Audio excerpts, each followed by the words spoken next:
let's go.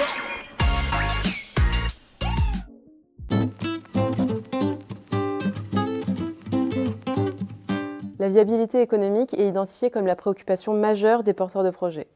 En plus des difficultés économiques rencontrées par la plupart des projets d'agriculture urbaine, la localisation en QPV nécessite une bonne articulation avec le projet urbain, notamment pour un accès pérenne au foncier, la coordination des calendriers ou encore l'exposition au risque de dégradation ou de mésusage. L'ANRU a mené en 2023 un groupe de travail portant sur la question des modèles économiques de ces projets, aboutissant à la publication d'un guide technique disponible auprès de tous les porteurs de projets. Parmi les nombreux apports de ce guide pour aider les porteurs de projets à construire leurs modèles économiques, je vais vous en énoncer quelques-uns. D'abord, il faut savoir qu'il existe des leviers pour maîtriser ses investissements et limiter ses besoins financiers. Parmi ces leviers, on peut citer la faible mécanisation, les achats groupés, le réemploi, la mutualisation de matériel et la coopération entre les agriculteurs.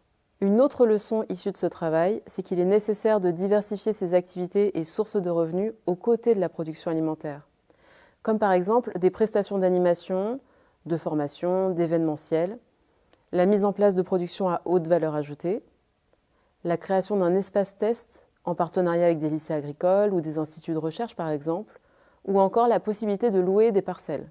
Il faut aussi mentionner le recours à la transformation alimentaire pour générer davantage de revenus et aussi éviter les pertes de récolte. On trouve aussi dans ce guide plusieurs méthodes de mise en place d'une tarification solidaire pour correspondre aux valeurs du projet et aux besoins spécifiques des QPV. Épicerie solidaire, panier solidaire, groupement d'achat, etc.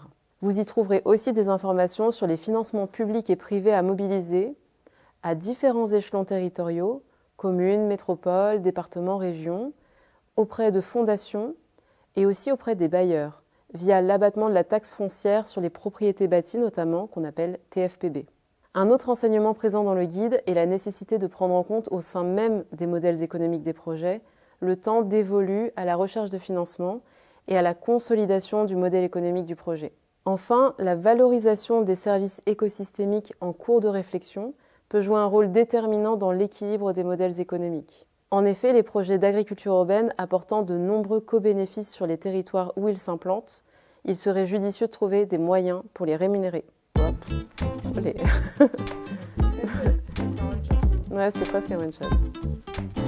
Celui-là, je l'aime pas, de toute façon. Cette fois, c'est bon.